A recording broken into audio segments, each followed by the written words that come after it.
Super Save. Press copy link. Press the download button. And wait for it to finish downloading. Let's try it.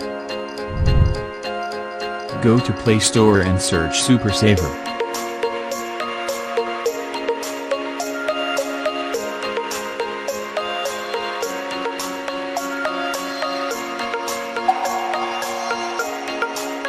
Go to the right corner.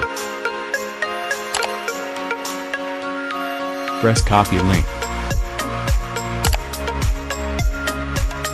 It verified the link was copied.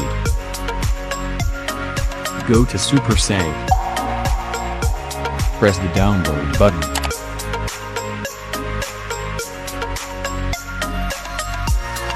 And we have saved the file.